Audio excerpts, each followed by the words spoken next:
Welcome, guys, to a brand new week. You know what that means? It means new opportunities. It means challenges, but those challenges means improvements. So this week, let's talk about some self-image.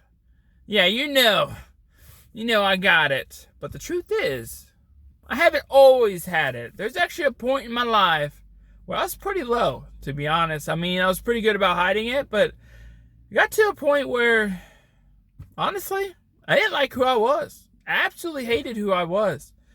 And what happened is it wasn't like just one day I was just like, I don't like who I am. It wasn't that. It was over time. I just didn't like who I was becoming. I mean, I gained a lot of weight. I started diving into playing the game more, which I enjoyed. But I was trying to hide how I actually felt through that. So in return, I started really hating doing that. And I knew that. And so all that rage inside started coming out. And I started being more angry with like how I interacted with my kids, how I interacted with my wife a little bit. Not that I was mean, but I just had more of a angry type attitude. And it all rooted down because I just didn't like who I was. So the real question is, how did I come out of that? Well, it wasn't easy, but I just started taking small steps, kind of like we talked about the other day. I just got started and I slowly took some steps. So I started hitting the gym. But even before then, I didn't know if I was committed to the gym. So why spend that money? I started working out at home, doing a couple push-ups here, a couple there, and I started seeing a little bit of results. Oh, I can do this. So then I got a membership, and then I ended up losing like 40, almost 50 some pounds. But that was just one area. But another area was I started speaking some affirmations, which, I mean, they sound crazy. They do. But I just started talking like, Aaron, you are great. Aaron, you are amazing at this. Aaron, you are a great dad. Take that out and put your name at. What are things that you want to be great at, but you just, man, I just really sucks at that. No, don't say that. That's the wrong thing to say because you're tricking your mind into believing that you do suck at that. But let me tell you a real secret. Anything that you start, you're going to suck at. I don't care what it is. You're going to suck at it first. But when you do it so much, you're going to become good. That's anything. When you started walking, you kind of suck at that? Yeah. I know how many times I fell down. So many. But you know what? Now I can run. So this applies to anything. You're going to suck at it. It's going to take some time.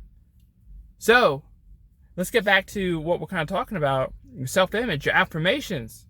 Like, talk about where you want to be that it is current. So let's say, I don't know, the first thing comes to mind, I want $1 million.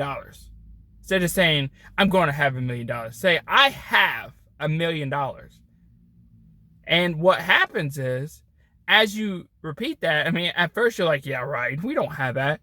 But then your mind starts thinking, okay, how can I get $1 million? Okay, maybe I can sell this, maybe I do that. But do the same thing with your self-image. Like, I am losing weight. So then when you decide to go try to eat that brownie, you already programmed your mind to be like, no, we're not eating that. We are losing weight. I'm telling you, it works magic. It really does. And over a period of time, I started just doing this. Started making some small changes in my life that added up over time. Like I said, those small daily decisions really impact. They may not matter that day, but over time, they're massive. They're really huge. And they make a huge difference in your life. So I started doing these over time. I started reading, I started pouring. And I think, speaking of that, a really good book that helped me out with this is What Do I Say When I Talk to Myself?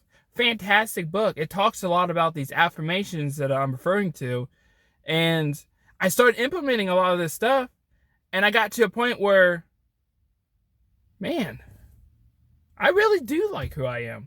And I didn't even realize it until one of my mentors pointed it out. He's like, man, Aaron, you don't really have an ego anymore.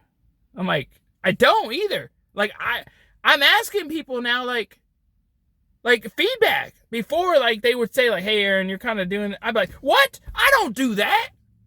And I would kind of freak out about it. But now I'm like, "Hey, hit me with it. I want to improve. I want to get better. I needed somebody like that in my life that I could actually improve." And now I'm to a point where like I'm so excited about improvement. Yeah, that means like sometimes taking a shot at me. But now my self-confidence and my self-esteem is so high, that stuff don't bother me. And a lot of times what that ends up coming to be is like, it's not that you're afraid of what people think of you. You're actually afraid of what you think people think of you. And that was a huge issue for me. And I mean, I'm still working through that. Like when I go out and do new things, I'm like, oh, what is this person gonna think? It doesn't matter what they think. Go out, get it done, and get better. That's all you can do. Simple as that.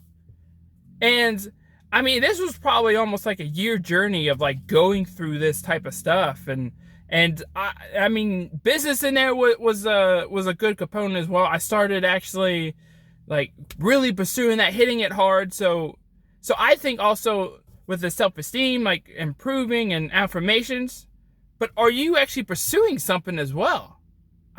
For me, that was huge. Like I'm after something. So I want to improve. I want to go get better. And overall, this just raised my self-confidence and just believing in myself so much more. I mean, I already had somewhat of a belief, but it was somewhat there. But now, I'm so confident. I generally enjoy who I am. I'm more open about stuff. And honestly, that's the reason why I can do like a video series like this, because I'm okay with who I am. I love myself. It's okay to love yourself. And when you love yourself, that's when you truly can take your eyes off yourself and really make a difference in other people's life. That's why my marriage is the best it's ever been, because I'm not so focused on me. My relationship with my kids is the best it's ever been because I'm not so focused on me. It's huge. That component completely changed my life. And if I didn't have some mentor just pointing it out, like, hey, Aaron, maybe you should start doing this, who knows where I'd be. And that is just a fact of it. And I mean, this is probably the longest video we've had, but I mean, it's a huge topic. And honestly, I'm kind of still cutting it short here a little bit too, but because there's so much depth to this type of topic. So I recommend like taking some time, sit down with yourself, figure out why you're doing what you're doing. In which that reminds me, another great book that I read is called Wired That Way. It talks about the 4 personality types. And I was able to figure out my personality, not like, oh yeah, this is who I am. No, not like that. I figured out why I do things that I do. And now when I hit those scenarios, I'm not so angry or upset about it, because that's kind of who I am. Now I can still change how I interact with that. So like, for example, I know that I'm more laid back and it's harder for me to start things. Now that I know that, I know that I need to put more energy at the beginning. I know that now. And going through that book made a huge difference of me starting to love myself again. I mean, like I said, 2 huge books, Wired That Way, and What Do You Say When You Talk to Yourself? Highly recommend getting them and just reading through them, maybe even taking notes on them. Huge benefits. But yeah, like I said, I hope your Monday was great. I know mine started out really crazy, but it's life. So I will see you guys tomorrow, and have a good rest of your night.